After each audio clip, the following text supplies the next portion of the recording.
Shalom, y'all. Hopefully this is a quick video. First off, I just want to give all praises to Yahuwah, who the world ignorantly calls God, and his only begotten Son, who the world ignorantly calls Jesus Christ. This video is going to be about Edomites not being able to be redeemed. There's no salvation for them. And they all going into captivity or the lake. And servitude is not salvation. Cause we in captivity now, and this definitely ain't salvation for us. But if you let them tell it, then they saved us from living in the bushes. Anyway, I'm gonna get right into it. I'm gonna start with Genesis 27:37. And Isaac answered and said to Esau, Behold, I have made him your master, and all his brothers have I given him for servants, and with corn and wine have I sustained him. And what shall I do now unto you, my son?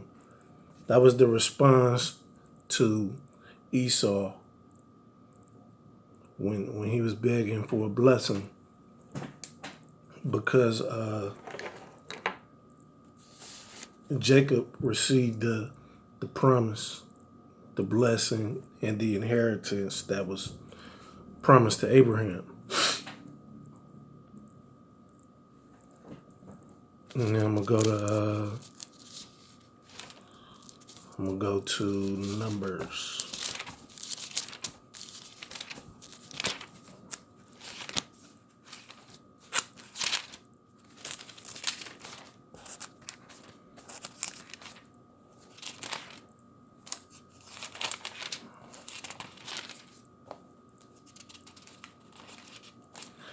Numbers 24:18.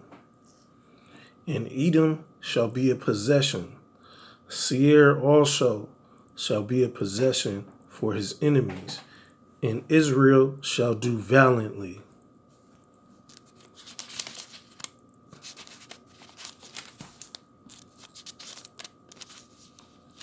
That's just letting you know that Edomites is prophesied to go into captivity.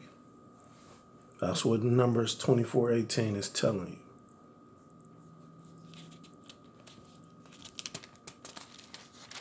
That just adds to, let me just get this other prophecy right here in Genesis 25.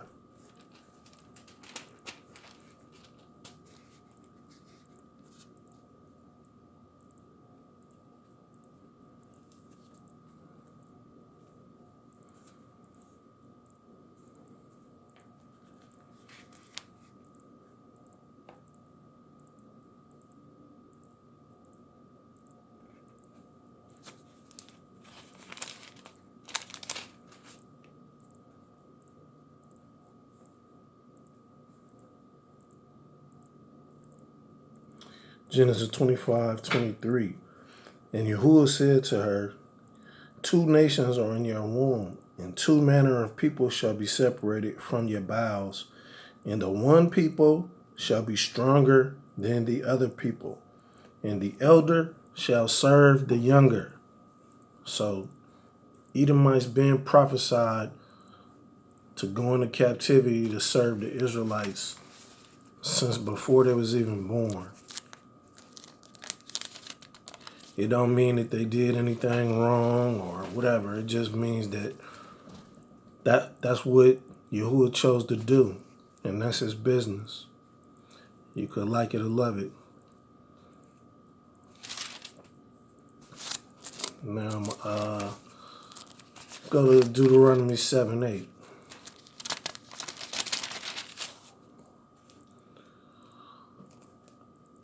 But because Yahuwah loved you, and because he would keep the oath which he has sworn to your fathers,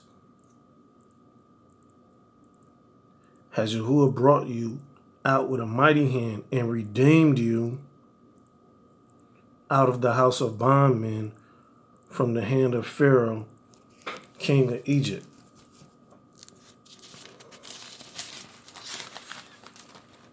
I'm just going to show some scriptures for contrast.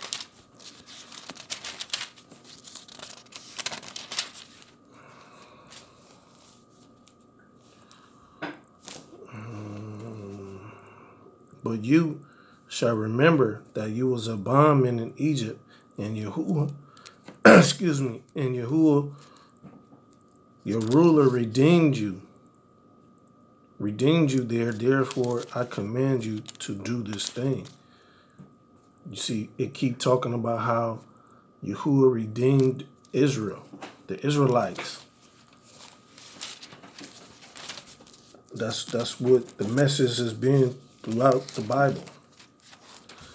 That God redeemed us.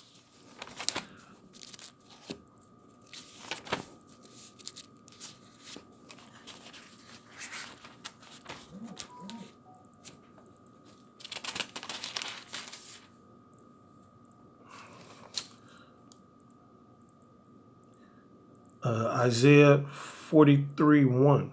But now, thus saith Yahuwah, that created you, O Jacob, and he that formed you, O Israel, fear not, for I have redeemed you. I have called you by your name. You are mine.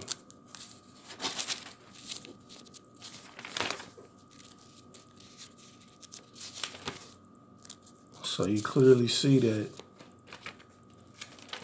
Almighty redeemed us. The prophets kept reiterating it, but the ancestors didn't listen. That's why we're in captivity now, and the Edomites ruling over us, because they're living the promise that was given to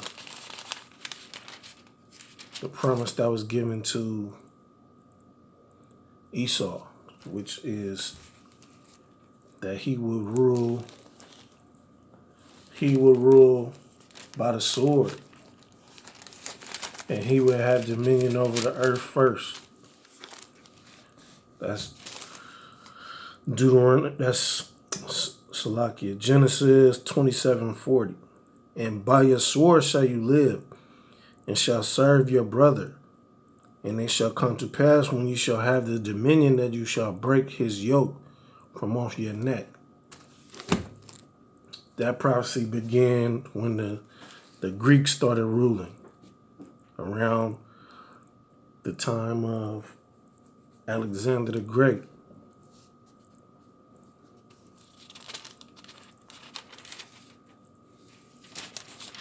This is Micah 6:4. For I brought you up out of the land of Egypt and redeemed you out of the house of servants, and I sent before you Moses, Aaron, and Miriam. So that's another scripture talking about how he redeemed us. There's plenty more.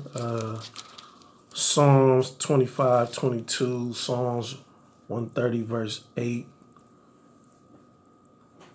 Titus 2:14. But let's see what he said about Edom.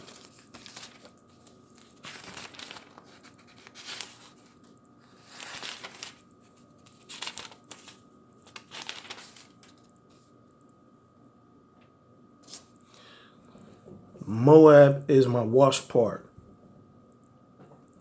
Salakia. Moab is my watch pot. Over Edom will I cast out my shoe. Philistia, triumph, you because of me. Excuse me. So it's saying Moab is my wash pot. That's talking about the bucket that everybody kept in their house for when they had visitors. And when you washed your visitors' feet, all the nasty, dirty stuff that came off their feet will go into the wash pot. So the story about Christ washing the disciples' feet, he washed all the dirt off their feet into a wash pot. So that's a vessel made for dishonor, because that's nasty. All the nasty stuff that go into the wash pot. But it says, Psalm 60 verse 8 says, over Edom will I cast out my shoe. Now that's talking about the custom when you was going to redeem somebody. When you wasn't going to redeem somebody, the custom was to take off your shoe and give it to the next person that's near a closer relative, so that they could redeem them. So Psalm 60 verse 8 is just basically telling you that Almighty not redeeming Edomites, because it's nobody else Almighty could give his shoe to redeem Esau. So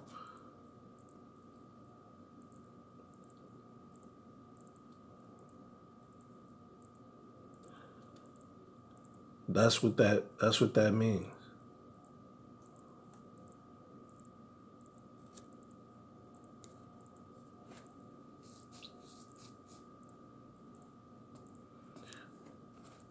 So let's and the precept for that is Psalms 108:8.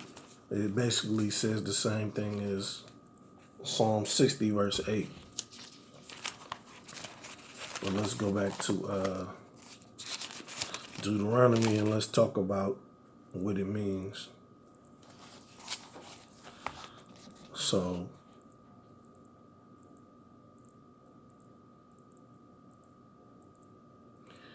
I'm going to start at Deuteronomy 25, verse 5.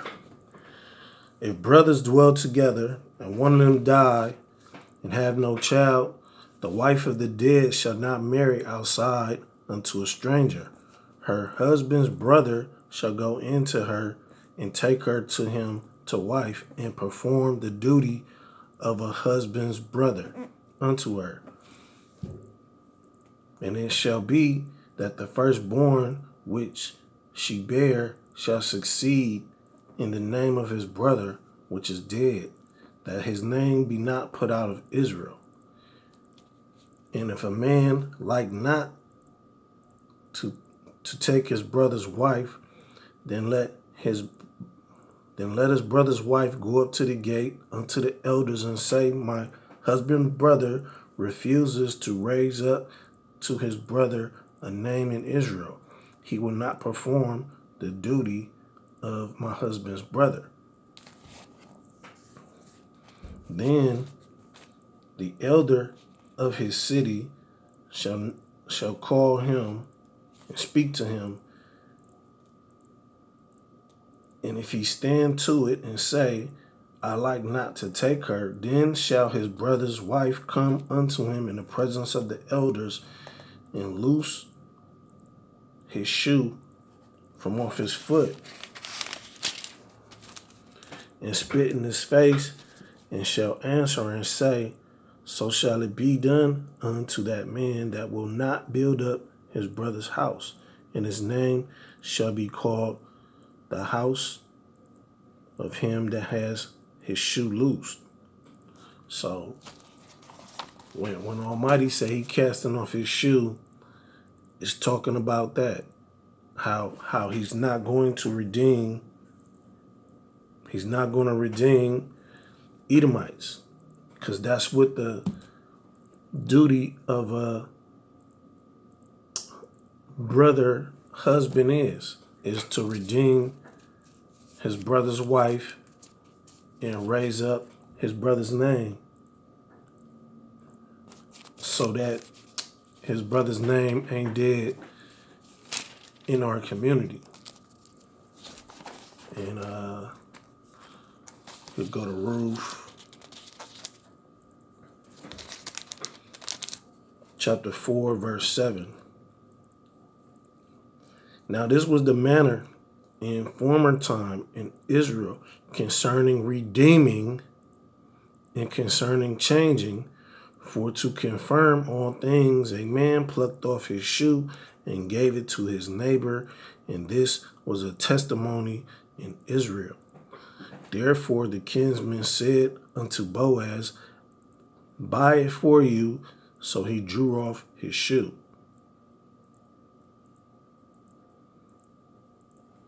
So that was the custom. And you were supposed to know that to understand Psalm 60 verse 8 when you read it. So that's what Psalm 60 verse 8 means. It means that there's no redeemer for Edomites. Because Almighty himself said, I cast off my shoe over Edom, which means they're cut off from the covenant. There's no grafting them back in, because Almighty don't change.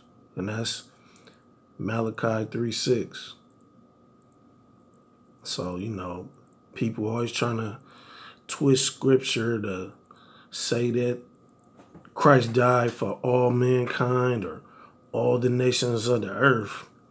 But they basically just be talking about white people, because nobody be caring to say that about the people over there in Africa. It's mainly Christians trying to save the people that's oppressing us. Now, with that, I'm going to close out. I know the truth, and I'm going to keep learning it for the rest of my life.